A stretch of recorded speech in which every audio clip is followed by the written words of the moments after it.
আসসালামু আলাইকুম। সুখ দুঃখের সংসারের আরো একটা নতুন ভিডিওতে আপনাদেরকে আরো একবার স্বাগত জানিয়ে আবারও আরো একটা নতুন ভিডিও আপনাদের সাথে শেয়ার করতে যাচ্ছি। দেশ এবং দেশের বাইরের যে যেখান থেকে আমার ভিডিওটি দেখছেন, আশা করি আল্লাহর রহমতে আপনারা সবাই ভালো আছেন। আমরাও আলহামদুলিল্লাহ ভালো আছি।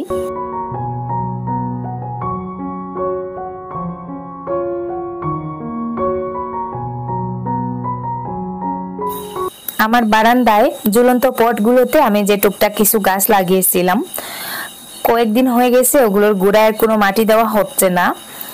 আর গত মাসে অনেক বৃষ্টি হয়েছে, আর বৃষ্টির সময় দেখা যায় পাশ থেকে কিছু বৃষ্টির পানি এসে পটগুলোতে জমে থাকে। আর ওই পানিগুলো ফেলতে গেলে দেখা যায় আবার অনেকটা মাটি পড়ে যায়, বা নিচের দিকে যেহেতু ফুটো করে দেওয়া আছে, ফুটোর দিকেও পানির সাথে কিছু মাটি পড়ে যায়। তো নতুন করে কিছু মাটি দিলাম, আর সেই সাথে সবকটা গাছে দিয়ে দিচ্ছি একটু পানি।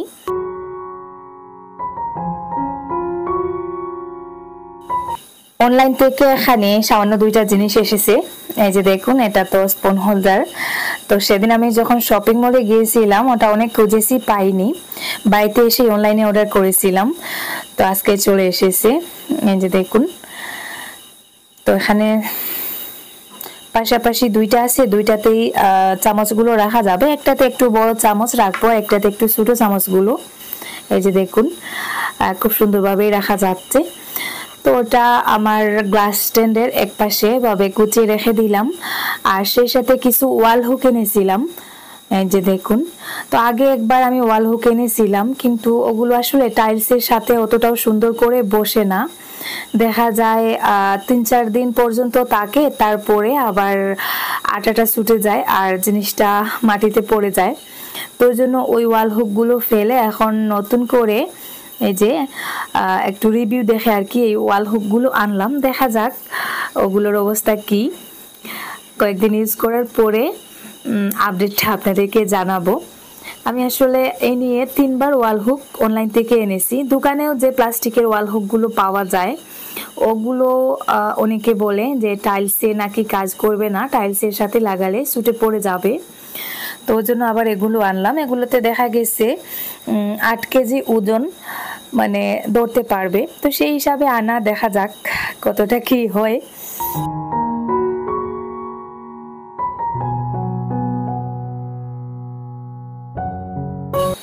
গতদিন শোকেসটা গুছিয়েছিলাম, শোকেস গুছাতে গুছাতে বিকাল হয়ে গিয়েছিল, ওর জন্য আর আলমারিটা গোছানো হয়নি। গতকালকে মনে মনে প্ল্যান করেছিলাম যে শোকেসের সাথে আলমারিটাও গুছিয়ে রাখবো।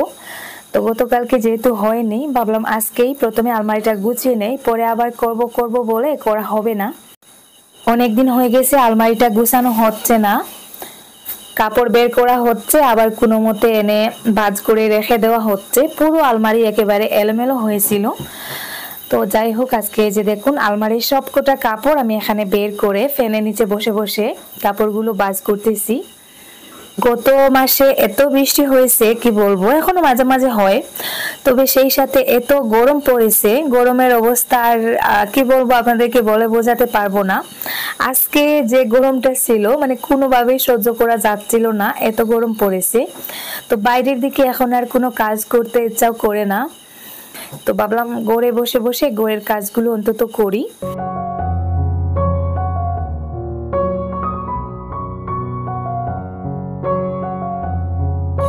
কাপড়গুলো রাখার আগে আমি আলমারিটাকে একটু সুন্দর করে পরিষ্কার করে নিলাম। তারপরে যে কাপড়গুলো আমি আলমারিতে উঠিয়ে রেখে দিচ্ছি।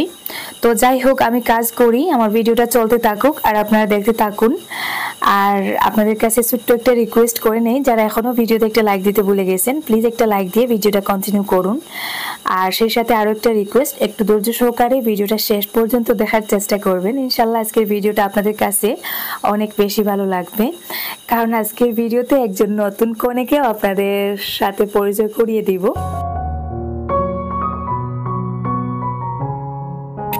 আলমারিটা গুছিয়ে তারপরে এখন ঘরটা মুছে নিচ্ছি। আজকে রোদটা এত বেশি, মনে হচ্ছে ঘর মুছে নিলে 5 মিনিটে শুকিয়ে যাবে। ঘরের ভেতরে এত গরম তাপ আসতেছে। তো সেই সুযোগটা আর মিস করতে চাচ্ছি না, ভাবলাম ঘরটা মুছে নেই।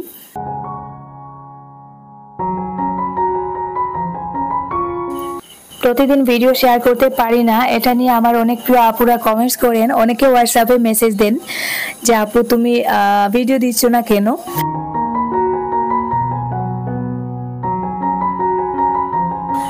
তো প্রতিদিন ভিডিও দেওয়ার ইচ্ছা করে চেষ্টাও করি, কিন্তু সম্ভব হয় না। যেহেতু এখন আমি 2টা চ্যানেলে ভিডিও আপলোড দিচ্ছি, তো দেখা যায় একদিন ওই চ্যানেলে কাজ করলে একদিন অপর চ্যানেলে কাজ করতে হয়। তো ওই জন্য আর কি আর চেষ্টা করেও পারি না। আর আমার নতুন চ্যানেলটা বছর পূর্ণ হয়ে যাচ্ছে, ওই জন্য আর কি 1 বছরের আগে যদি আমি ওয়াচ টাইমটা কমপ্লিট করতে না পারি, তাহলে আমার পুরো বছরের কষ্টের কাজটাও নষ্ট হয়ে যাবে। তো ওই জন্য আর কি এখন নতুন চ্যানেলে একটু বেশি গুরুত্ব দিচ্ছি। আর এত গরম পড়েছে, আসলে বাইরের দিকে কাজ করে এসে ঘরের দিকে আর তেমন কাজকর্ম ভিডিও করা ওইসব করতে মন বসে না।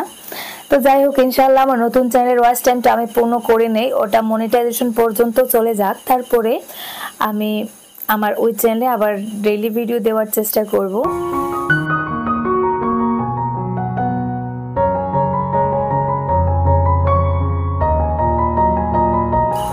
সবজি বাগানে একটু কাজে গিয়েছিলাম, সামান্য কাজ করে আমি ঘরে চলে এসেছি। ঘরে এসে গোসল করে নিলাম। আসলে এত গরম লাগছিল, এখন আর বাইরের দিকে কোনো কাজ করতে ইচ্ছা করে না। সামান্য 2 মিনিট এত কড়া রোদে কাজ করতে গেলে দেখা যায় প্রাণ একেবারে বেরিয়ে যাচ্ছে, এরকম একটা অবস্থা হয়ে যায়। তো যাই হোক, আমি ঘরে এসে গোসল করে নিলাম, তারপরে ভাবলাম একটু তুকমা দানা ভিজিয়ে খাই, হয়তো একটু আরাম লাগবে।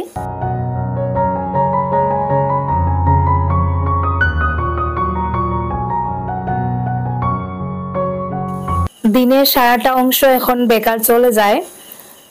সকাল থেকে এত কড়া রোদ উঠে, ওই রোদে আর বাইরের দিকে কোনো কাজ করা যায় না। আর যেহেতু গরমের পরিমাণটা বেশি থাকে, তাই গড়েও তেমন এক্সট্রা কাজ করতে ইচ্ছা করে না। এখন বিকালের দিকে ওয়েদারটা একটু ঠান্ডা হয়েছে, তাই আমি এখন চলে এসেছি গার্ডেনে একটু কাজ করার জন্য। কিছুটা জায়গায় ছায়াও পড়ে গেছে, তো এখন হয়তো একটু একটু করে কাজ করা যাবে। তো আমাকে আজকে অনেকটা কাজ করতে হবে। এখানে যে আমার নাগামরিচের গাছে একটা বেড়া দিয়েছিলাম, ওই বেড়া থেকে বাঁশের কঞ্চিগুলো আমি আলাদা করে নিচ্ছি। নতুন করে বরবটি লাগিয়েছি, তো কঞ্চিগুলো এখান থেকে বের করে আমি বরবটির গাছের চারপাশে পুঁতে দেব, যাতে গাছগুলো উপর দিকে মাচায় উঠতে পারে।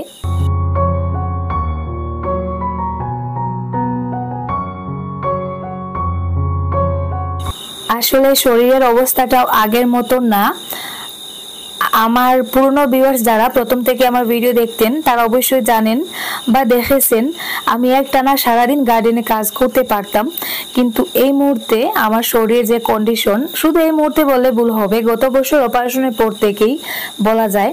তো মাঝে মধ্যে কিছুদিন শরীরটা একটু ফ্রেশ লাগে, আবার দেখা যায় অসুস্থ হয়ে পড়ি। তো আগের মতন এখন আর কাজ করা তো দূরের কথা, 5 মিনিটও রোদের সময় আমি গার্ডেনে কাজ করতে পারি না, বা রোদ ছাড়াও তেমন একটা কাজ করা হয় না, মানে করতেই পারি না। আগে শরীরটাকে জোর করে চালানো যেত, এখন আর শরীরটাকে জোর করেও চালানো যায় না। মনে হয় যে শরীরটা মনে হয় পড়ে যাবে, এরকম একটা অবস্থা। তো এখন যেহেতু জুবাইর আমাদের বাসায় আছে, ও আমাকে এই কাজগুলোতে অনেকটা হেল্প করে, আর আমিও একটু সাহস পাই।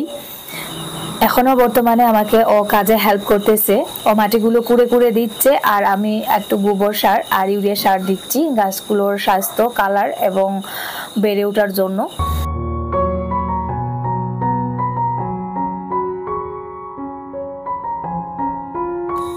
গত 2-1টা ভিডিওতে কিছু আপুরা না, হাতে গোনা 2-3জন আপু কমেন্ট করেছিলেন যে তোমার গার্ডেনে এত জঙ্গল কেন।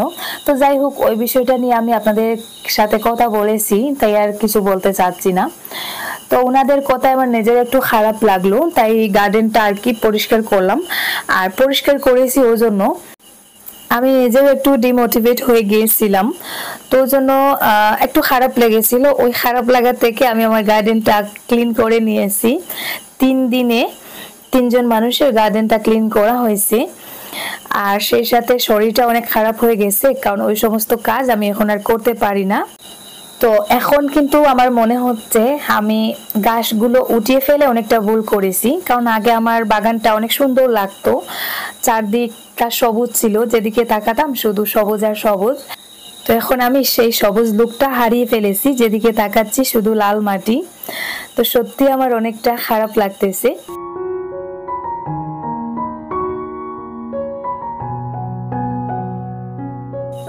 এদিকে মিশো থেকে আমার একটা পার্সেল এসেছে, জুবাইর গিয়ে পার্সেলটা রিসিভ করলো, আর আমি ভাবলাম আপনাদের সাথে নিয়ে পার্সেলটা আনবক্সিং করি।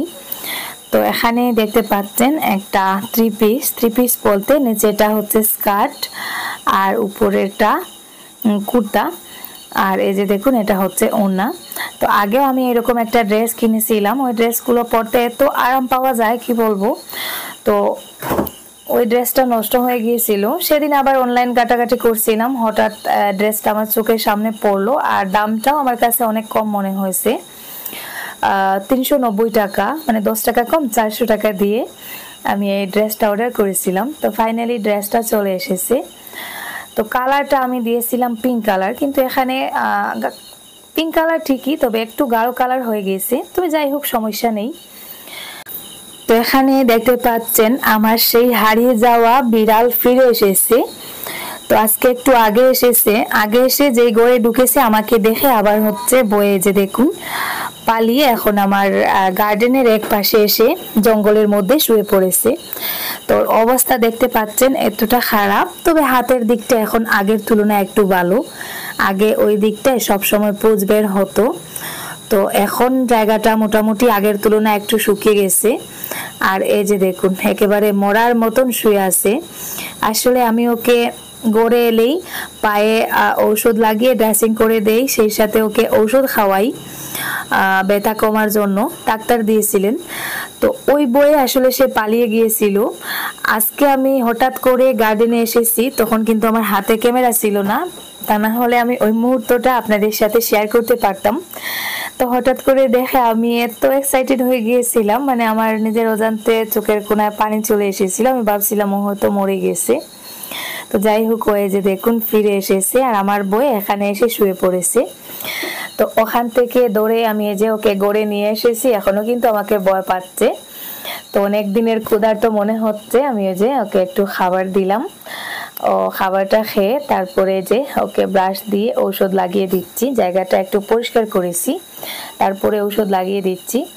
তো আমি ঔষধ লাগালে একমাত্র আমাকে কামড়ায় না, অন্যকে ঔষধ লাগাতে গেলে ও কামড়ে দেয়।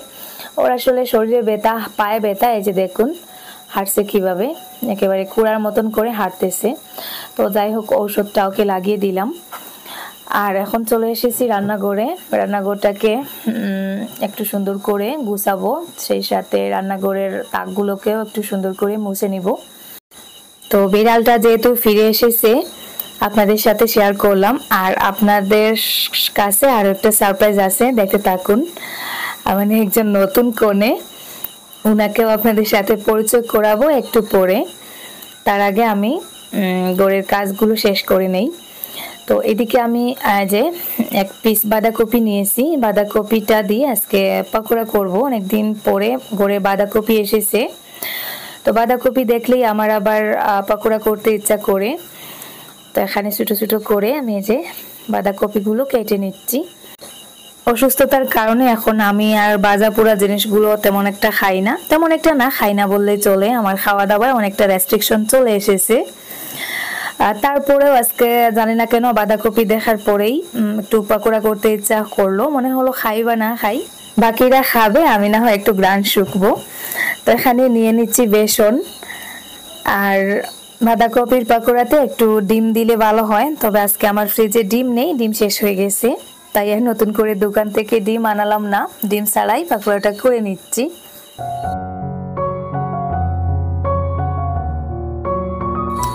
মিনু সোনা, তুমি কি করো এখানে? মিনু, এত দুঃখ আমার মিনুর মনে। আমার নতুন চ্যানেলটা ওপেন করার পর থেকে এই চ্যানেলে রান্নাবান্না আর তেমন একটা শেয়ার করা হয় না, আগে যদিও বা টুকটাক শেয়ার করা হতো। তো আজকে ভাবলাম পকোড়াটা অন্তত শেয়ার করি। বাঁধাকপির পকোড়ায় 1-2টা ডিম দিলে আর পানি দিতেও হয় না, তবে আজকে ডিম না থাকায় একটু পানি দিয়ে দিলাম। পানিটা কিন্তু একটু বেশি করে দিয়েছি, কারণ আমি পকোড়াগুলো একটু কম তেলে করব।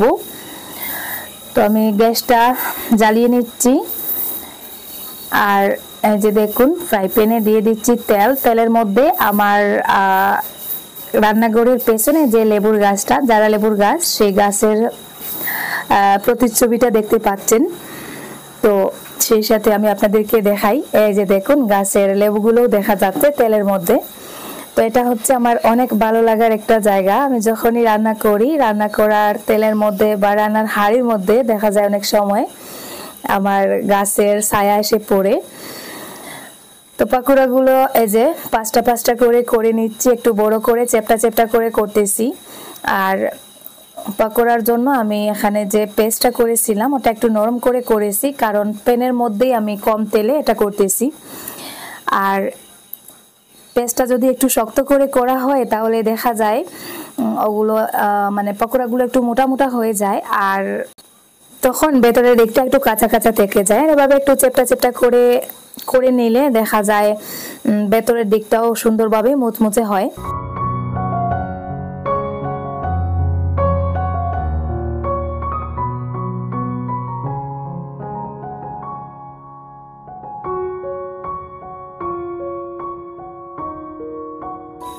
আমার পাকোড়াগুলো হয়ে গেছে, এই যে দেখুন কালারটাও কতটা সুন্দর হয়েছে এবং কতটা মুচমুচে হয়েছে সেটা আমি একটু পরে আপনাদেরকে দেখাচ্ছি।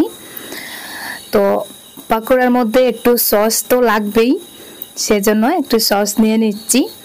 তো আমি মাত্র একটা খাবো, তো এখানে প্লেটে সার্ভ করতেছি আরিয়ানের জন্য, আর বাকিদেরকে আমি আলাদা করে দিয়েও দিয়েছি। আরিয়ানকে আবার কিছু দিতে হলে ওভাবে একটু সাজিয়ে গুছিয়ে দিতে হয়। আমি একটু টেস্ট করে দেখতেছি একটা ভেঙে, আপনাদেরকেও ভেতরের দিকটা দেখাচ্ছি। এই যে দেখুন ভেতরের দিকটা কিন্তু পুরোপুরি সেদ্ধ হয়েছে আর অনেকটা মচমচে হয়েছে, ফ্লেভারটাও কিন্তু অনেকটা সুন্দর বেরিয়েছে। তুমি খেয়ে গো, তুমি কোন বাড়ির বউই নো আইলাই?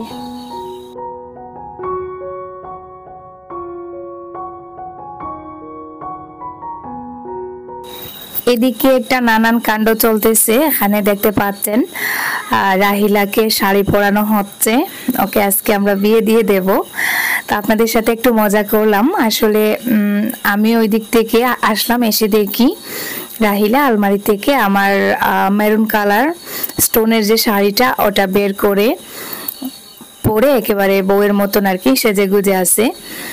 তো আমাকে দেখে লজ্জা পেয়ে শাড়িটা খুলে নিল, আর এখন আমাকে বলতেছে আপা তুমি আমাকে শাড়িটা পরিয়ে দাও। তো আসলে আমিও নিজে ঠিকমতো শাড়ি পরতে পারি না, কখনো পরিও না, সেই হাতে গোনা কয়েকবার হয়তো পরেছিলাম। আর এই ধরনের শাড়িগুলোতে যেহেতু স্টোন থাকে ওগুলো তো পরা আরো বেশি ডিফিকাল্ট, তারপরেও নিজের মতন করে একটু হেল্প করতেছি। আর বাচ্চা মানুষ পড়তে চাইছে, ওর শাড়িটা নাকি এত ভালো লাগতেছে তাই পড়তে ইচ্ছা করতেছে।